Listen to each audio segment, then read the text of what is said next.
The scale of the system increases as p is less than p plus I drives exponential growth. Basically, we're on a perpetual motion machine toward bigness. The height of the pyramid gets higher as the pyramid itself grows. And this system funds both the corporate world and government, which is why both of those realms keep getting bigger. We keep going towards big business and big government. It never reverses itself. And the bigger it gets, the more detached it is from individuals and local community. So Democrats and Republicans, left and right both, may seem to be in opposition, but actually they work together to drive bigness, because the system we're all caught in is designed to do so. And after growing for 70 years, most of us are now stuck in a system so massive, so beyond our daily existence that we can't comprehend how it works. We can't comprehend why it works, or if it works, or when it might stop working. That's a serious problem. We are also helplessly dependent on mega institutions to provide our survival needs. In other words, we've outsourced our survival. We're in total dependency mode. That's quite a leap of faith. We've left it up to this Ivy Leaguer, who luckily appears to be praying in this picture, but system's so big we can't tell he's just making the problem worse. Then we've got another Ivy Leaguer in charge who has spent his life working for global banking interests and thought he didn't have to pay U.S. taxes. You trust him with your survival? Should we really have a system that makes hundreds of millions of people dependent on a few Ivy Leaguers? Or before them, these Harvard guys, along with Greenspan, that rigged the system to superinflate well beyond where it should have and basically set up a much bigger problem. The scale is so big that we can't see how they set up the coming biggest disaster in history. It's going to impoverish many. But since Time magazine back then said they saved the world, yeah, sure, let's call them a savior. We have little option to believe it, because we can't tell if what they do works or not. And the system's so big we can't tell the actions of this guy, who attacks nations to transfer billions to himself, should be outlawed. But we can sure see when a neighborhood kid transfers a $3 candy bar to himself by robbing a convenience store, and boy, we want him prosecuted, while Soros gets idolized by the investor class as a brilliant man. Literally, this system's insane. Soros' attacks are legal, given the system set up by the Ivy League economists over the years, but they result in impoverishment of millions, which ends up looking like this. The same picture we've seen in endless countries around the world as the scale of the system goes global and currencies get attacked. The little people know they're being screwed. When you impoverish others, you should be prosecuted. But the strategic people that control our financial system also happen to have a lot of leverage over the legal and justice systems. And they want this to happen as they standardize each country under the Anglo monetary system, which I'll be discussing in a future lesson. But they know the scale of what they're doing is so big that they can get away with it because most people won't be able to tell what they're doing until it's too late. And beyond the simple issue of scale comprehension are the deeper issues.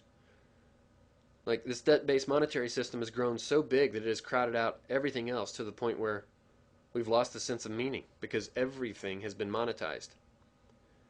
We see this in human interactions and relationships where the famous question people ask at social events is, "So, what do you do?"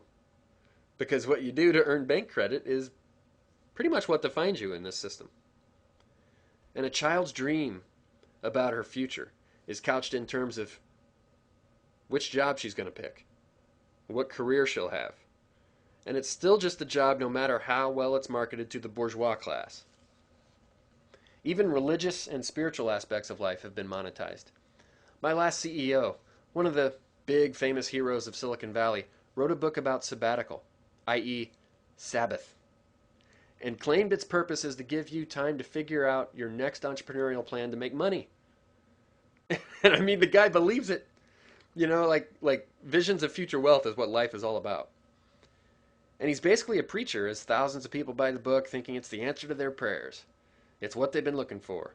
They just rave about it and give it a thumbs up on Facebook, and I find this very disturbing. And this. Churches seem to be fine with compartmentalizing themselves to fit neatly into 1 or 2 hour Sunday routines. You know, just a tiny corner of our world otherwise dominated by the usury-based monetary and corporate system. Many people seem to view church as a helpful weekly recharge to get ready for their real purpose in life, which is to serve the corporate system in return for bank credit. You know, pastors and therapists might even see part of their jobs as counseling people how to be happier and more successful as corporate servants. In fact, all the patriarchs of psychology said success in a job is a component of psychological health. Wow. Co-opting a field like that shows the power of this system. Something must be wrong with you if you aren't happy being a corporate servant. And massive scale also causes a loss of community, as small towns have largely been gutted and lost their own sense of meaning, while big corporate cities have taken over. Now, look, I'm a fan of cities, but we need to be aware that this is a symptom of scale growth, and we need to ask important questions like, what do we do about it? How do we manage it? Is it a good thing? And as a side note, it's no accident the Empire State Building here is a pyramid. And it's no accident New York is called the Empire State. It's the center of this empire, for now. We'll see later that it's shifting to Asia. Now, in big cities, instead of spending our time in something natural like this, we spend our time in one of these. And that's an odd world. It's the modern hamster wheel. It can cause people to be like this. And the movie Falling Down was an extreme example, but he basically suffered from a lack of agency. By that I mean his inability to control his life and make his own mark on the world. He was in touch with this issue of scale, and how he was hostage to something he could do nothing about, and hostage to mega institutions way above his pay grade. And this issue of scale affects all of us in negative ways, whether we're conscious of it or not. We see the issue of scale in the disappearance of local and family farming, and the rise of massive agribusiness corporations that have replaced it. You could just feel the difference in these pictures, can't you? We've seen the difference in the media, as mega corporate machines have replaced the local newspaper. Even the remaining local newspapers use a lot of space to report the national news. That's because local media has lost a lot of its own meaning because towns themselves have lost a lot of their meaning. They have little purpose in the global economy. And we've seen this a lot in Hollywood. In the latest Star Trek, for example, the young James Kirk was portrayed as a drunk loser when he was in his hometown.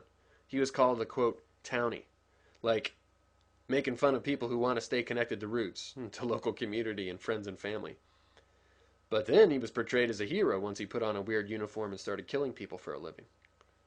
We've seen that for decades in Hollywood. The message never seems to stop.